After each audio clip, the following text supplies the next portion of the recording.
Quotes from Iron Mike Webster by Colin Webster, August 6, 2011.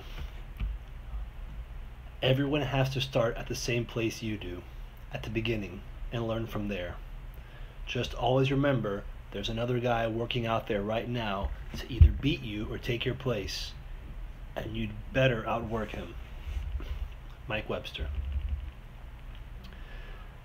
As a follow-up to the previous article, Reflections in Iron, Mike Webster's Training Methods, these quotes from Colin Webster were included in the original manuscript. I have pulled them out and have presented them here to make the original article more coherent and to keep his words together. There are some terribly important concepts in this material, stated more eloquently than I can write them. Rip. The following are a collection of memorable quotes from my youth, straight from the mouth of Iron Mike. I am forever grateful to a family friend, Sonny Janney, one of the only ones with him at the end, and who always stuck by him. Quotes. If you want to play a sport professionally, play baseball. You'll get hurt a lot less, play longer, and make a lot more money. When you're faced with a tough opponent who plays dirty and takes cheap shots, buckle on an extra chin strap and hit him in the snot locker every play until he quits. If you're losing a game, getting blown out, make it your mission to hurt the guy across from you. I'm not talking cutting at the knees or anything like that. Just make sure when he walks off the field, the guy across from you knows your name.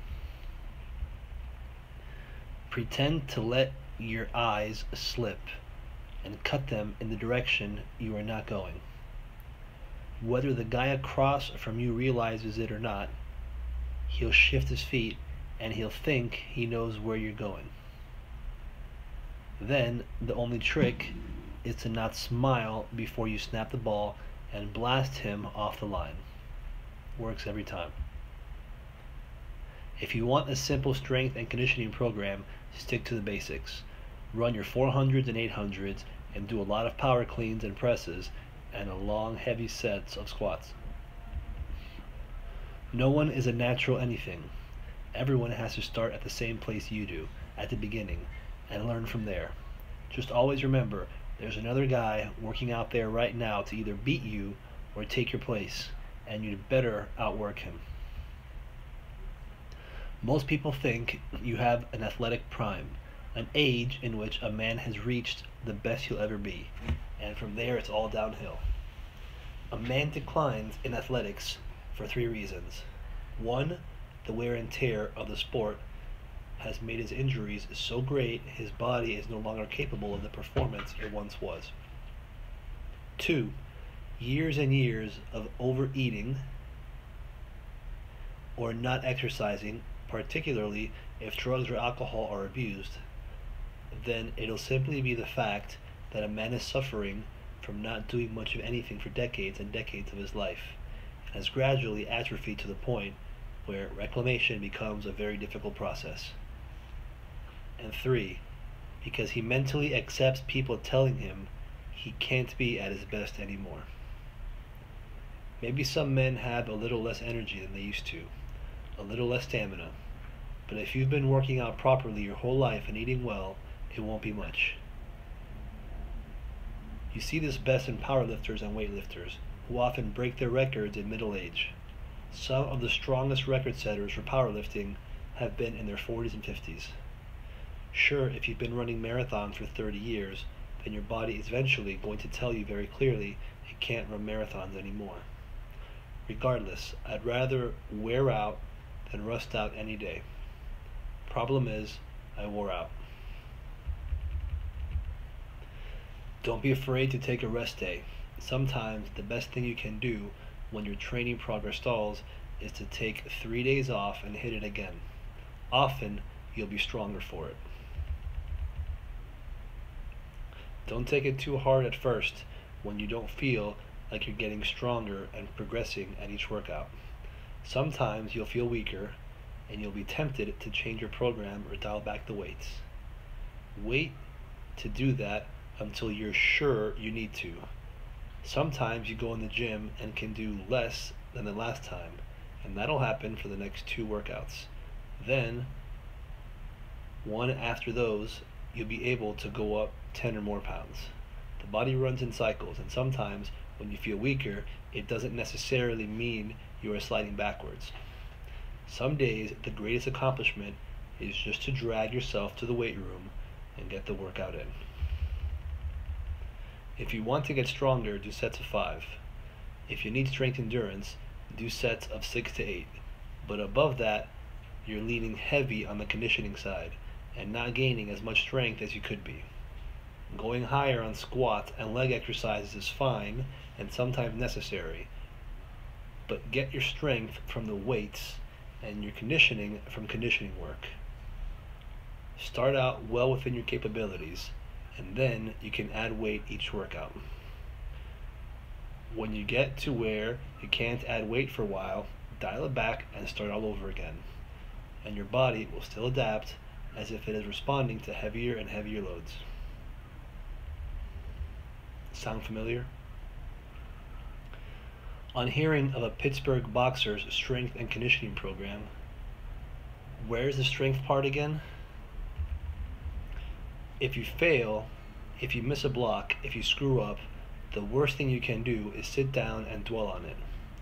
You'll still feel like crap, but get your head back in the game, shrug it off, and keep playing.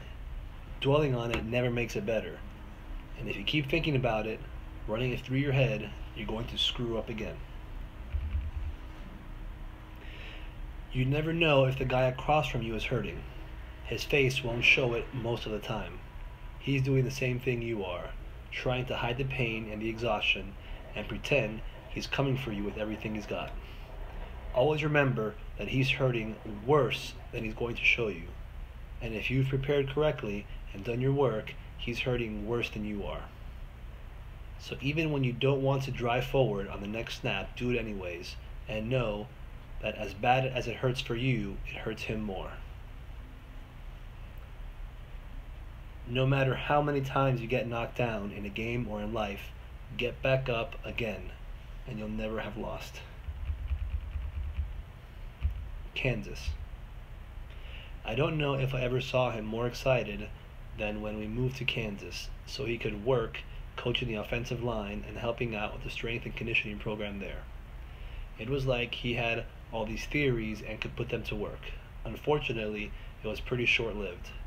Perhaps a generational thing more than anything. I'm sure you guys will understand the following better than I ever could. He'd be working with players who just wanted to go light because they were tired. Guys who wouldn't do the exercises with the right form because they could go heavier that way. And Dad seemed to develop a particular hatred for what he began to call the 5-inch squat, or heavy good mornings. These guys will put their legs so wide you could crawl under them, and then just kind of dip down a little and insist that's a squat. I'll tell you what kind of squat that is, son. It's a horseshit squat. There's powerlifters that squat wide, and they're working with a lot more weight, and not trying to be mobile and turn their feet over while pushing a 300-pound man in one direction or another. It's not the same thing. He quit pretty fast, and Dad wasn't the type to quit anything. The breaking point was when a player started demanding Dad hand him the dumbbells on every set. Dad tried to explain to him he'd do better to lift them himself and get an extra rep or two in, adding strength that way. No, Mike, that's your job. You hand me the dumbbells. I don't do things like that. F you, Dad said, and walked out. It was fine. The KC Chiefs Christmas parties sucked anyways. On diminishing returns. We talked at length one time on why gains decreased the stronger you got. Here's what he had to say, pretty much verbatim as I recall it. There's going to come a point where you can't add weight every workout, then every week. Then you'll be where some powerlifters are. Dad actually referenced them a lot, even though he felt he had to train a little differently. where you'll be happy to add 5 pounds to your bench in a month. Most guys think they've reached their potential when they get there and just start trying to maintain. They might even drop down a little bit here and there as the years go on and start just doing high rep stuff because it's easier. It's fine to drop weight and build back up, but you should never surrender ground gained for good. It's not so much that the muscles can't increase strength, but the fact that by that point you're squatting or deadlifting 700 pounds or more. And just think about the load that places on the human skeletal structure. You're up to the point where you're well beyond what you were designed to take on a regular basis. And that's the goal, to push the limits of human performance. The body can adapt to it, but the muscles and tendons tend to lag behind and it takes time. Think about the time to heal a broken bone versus the time it takes for a pulled muscle to heal. We're talking weeks and months here, rather than 72 hours. It's a different kind of tissue. If you back off too much once you've reached that sticking point, and I'm talking about the point where you're trying to bench 500 or 600 instead of 450, your body is smarter than we know, and it's going to limit you until it gets the joints, fascia, and connective tissue to where you don't destroy yourself. That's often why you'll see someone hurt themselves doing a max lift. They're trying to go a little beyond what they've been able to do in workouts. They're motivated and trying to pump themselves up, and they end up arching a little more or bending a little more at the waist, and bam. They're just a little beyond the point where their body was that stopped them from putting out more strength. They forced the issue. And since they were already at their limit, they've just added that last straw and injury occurs.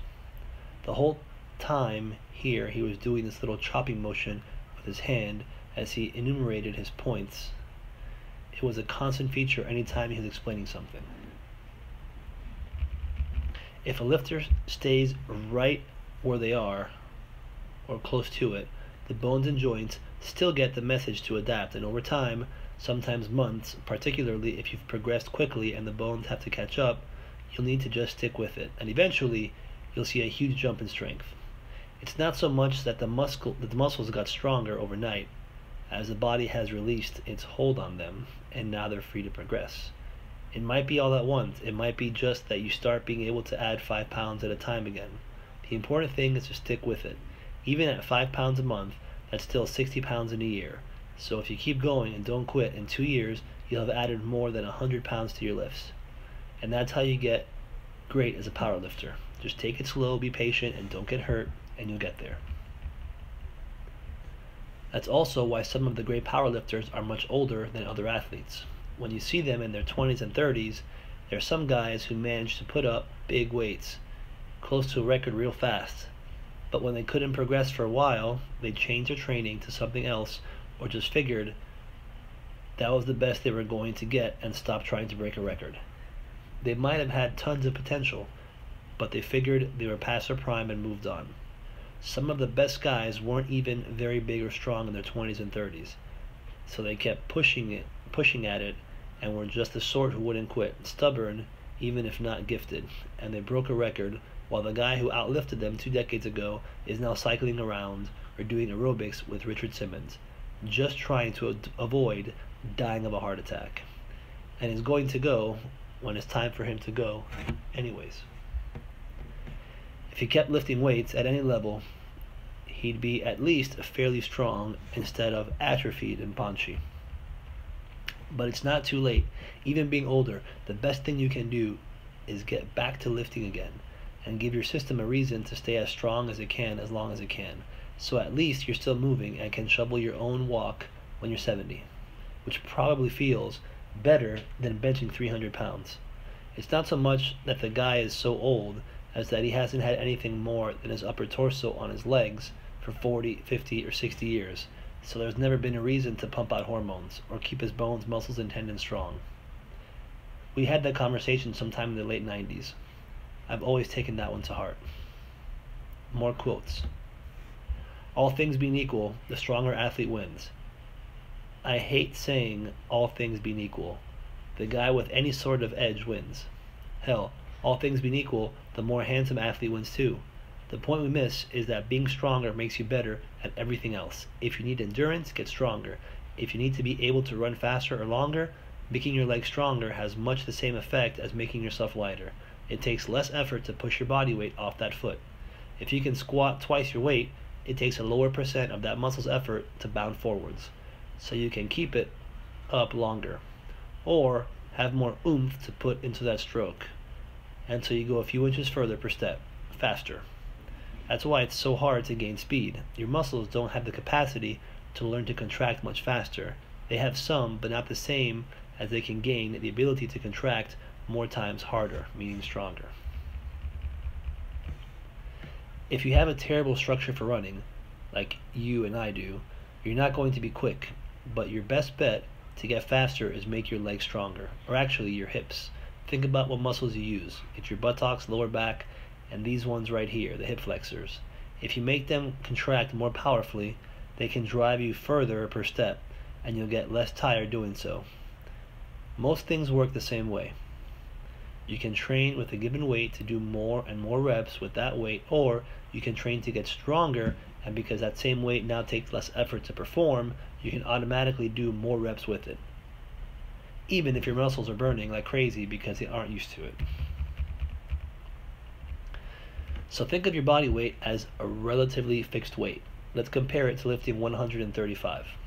You can train day in and day out to do 135 20 times rather than 10 times. But if you train to lift 300 pounds, you can do 135 at least that many, and you can still lift 300.